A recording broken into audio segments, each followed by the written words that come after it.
Hello everyone, this is SDG16, Peace, Justice, and Strong Institution.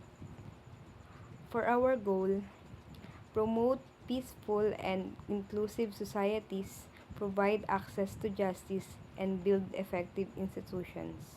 Ang goal lang po natin dito ay isang mapayapa at patas na katarungan at magandang pamamahala para sa kapakanan ng ating lahat. For our target, 16.1, reduce violence and death rates. Ang target po na ito is nakatuon lamang sa pagbabawas ng karahasan, nilalayo nitong lumikha ng mas ligtas na komunidad at bawasan ang mga pangkalahatang bilang ng mga namamatay at nagpapakamatay dahil sa karahasan. 16.2, end abuse and exploitation of children.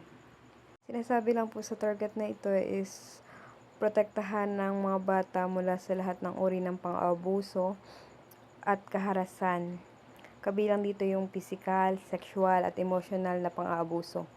Ang layunin ay lumikha ng ligtas at nag-aalaga ng kapaligiran para sa mga bata upang umunlad. 16.3, promote rule of law and equal access to justice.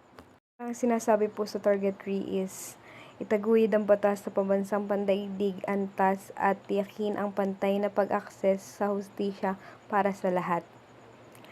Pagpapabuti ng sistema ng hustisya, pagbibigay ng legal na tulong sa mga mahihirap, pagpapatupad ng mga batas na pagpoprotekta sa karapatan ng tao, paglaban sa diskriminasyon sa sistema ng hustisya.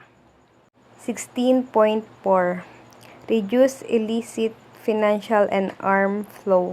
Dito naman po sa target 4, parang sinasabi po dito is pagpapatupad ng mga batas laban sa money laundering at legal na pagdadala ng mga armas, pagpapalakas ng kooperasyon at pagitan ng mga bansa sa paglaban sa organisadong krimen, pagpapabuti ng mga transparency ng mga transaksyong pinansyal. 16.5, reduce corruption and bribery. Dito naman po is sinasabi lang po dito is yung mga pagpapatupad ng mga batas laban sa katiwalian, pagpapabuti ng mga transparency sa pamahalaan, pagbibigay ng edukasyon sa publiko tungkol sa mga panganib na katiwalian, pagpapalakas ng mga institusyon na nag-iimbestiga sa katiwalian. 16.6 and 16.7, develop accountable and inclusive institutions. Is bumuo ng mga pananagutan at inklusibong institusyon. Yung parang pagpapabuti ng mga pamamahala sa pamahalaan at pagbibigay ng pagkakataon sa mga mamamayan na makilahok sa paggawa ng desisyon, pagpapalakas ng mga institusyon na nagpoprotekta sa karapatan ng mga tao. 16.8 to 16.10, strengthen global governance and access. Sinasabi naman po dito is yung palakasin ng paninindigan sa pamamahala at pag-access ng mga impormasyon, yung mga pagpapabuti ng mga kooperasyon sa pagitan ng mga bansa, pagbibigay ng access sa impormasyon sa publiko, pagpoprotekta sa kalayaan ng pamamahayag. For our relevance, bullet 1 is safety and security. Sabi dito is mahalaga ang isang ligtas na matatag na kapaligiran upang makaakit ng mga turista. Ang mataas na rate ng krimen o kawalan ng katatagan sa politika ay nakakapigil sa mga turismo. Halimbawa na lang is kung mataas ang krimen ng isang lugar, may iwasan ng mga turista ang pagpunta doon. Bullet 2, business stability. Sinasabi na ang isang matatag na politika at legal na kapaligiran ay mahalaga para sa pag-unlad ng negosyo, kasama na ang mga nasa turismo at pagpapahintulot. Ang kawalan ng katiyakan ay maaaring humantong sa pagbagsak ng ekonomiya at makakaapekto sa pamumuhunan. Halimbawa na lang is kung hindi matatag ang gobyerno, maaaring mag-atubili ang mga negosyo na mamuhunan sa mga infrastruktura ng turismo. Bullet 3, access to justice. Sinasabi dito is ang patas na mabilisang sistema ng hustisya ay mahalaga sa pagresolba ng alitan at protekta ng mga karapatan ng mga negosyo at turista. Ito ay nagpapataas ng tiwala. Halimbawa na lang is kung merong maayos na sistema ang korte, mas madaling maresolba ang reklamo ng mga turista laban sa mga establishmento. Sustainability.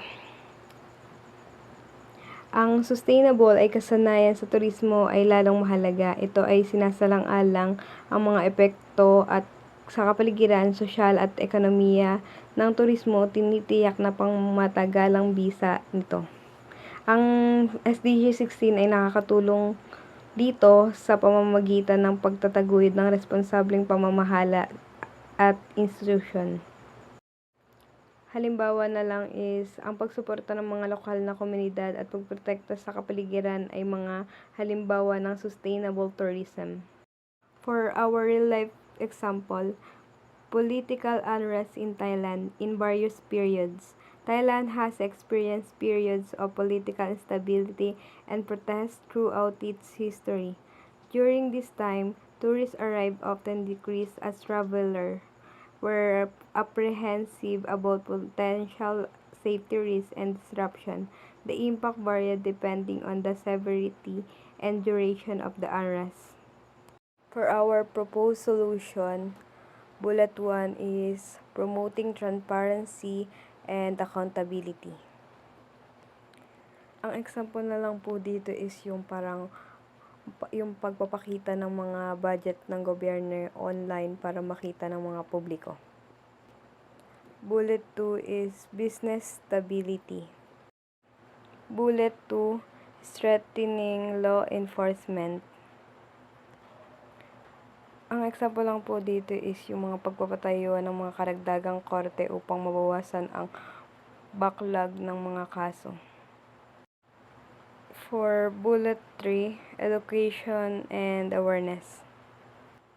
Ang halimbawa lang po dito is yung mga kampanya sa media na nagpapaliwanag ng mga karapatan ng mga mamamayan at ang kahalagahan ng pagsunod sa batas.